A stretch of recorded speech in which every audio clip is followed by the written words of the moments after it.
అవును. లక్షల కోట్ల రూపాయల ప్రాపర్టీ ఈ రోజు మార్కెట్ వాల్యూ. అదే సార్, అదే ఏది? కవిత, కేటీఆర్ అండ్ కేసీఆర్ అండ్ సంతోష్ లక్షల కోట్ల రూపాయల ప్రాపర్టీ. అంటే 1,00,000 కోట్ల పైన ఉంటే ఆశ్చర్యం లేదు. Market value. అవును.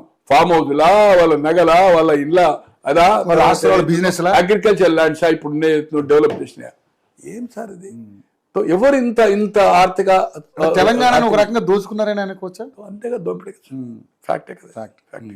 సార్ నిజంగా ఏది ఏమైనా ఇప్పుడున్న ఆమెకు ఏదైతుందో సఖ్యత వాళ్ళిద్దరు మళ్ళీ కలిసి కాంప్రమైజ్ అవకాశం ఉందంట? అవకాశము లేదు. 51% లేదు. 51% కాంప్రమైజ్ లేదు. ఓకే.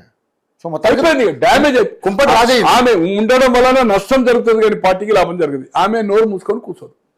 అవును సార్, ఆమె పెళ్లి వరపూజ హరీష్ రావు తమ్ముతో అయింది, మేనబావతో.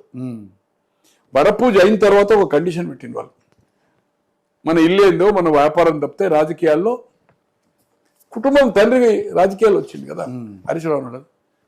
అప్పుడు ఆ కండిషన్ పెడితే బ్రేక్ చేసేసారు.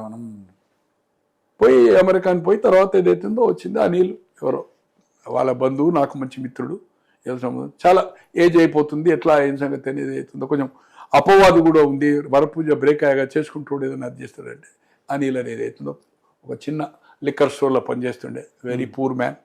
ఆయన పెళ్లి చేసుకుని నా ఫ్రెండ్ లిక్కర్ స్టోర్లో పనిచేస్తుండే, సాఫ్ట్వేర్ ఏం జాబ్ కాదు. సో రాజకీయంగా ఎదగాలని అప్పటి నుంచి ఉందాం కోరిక.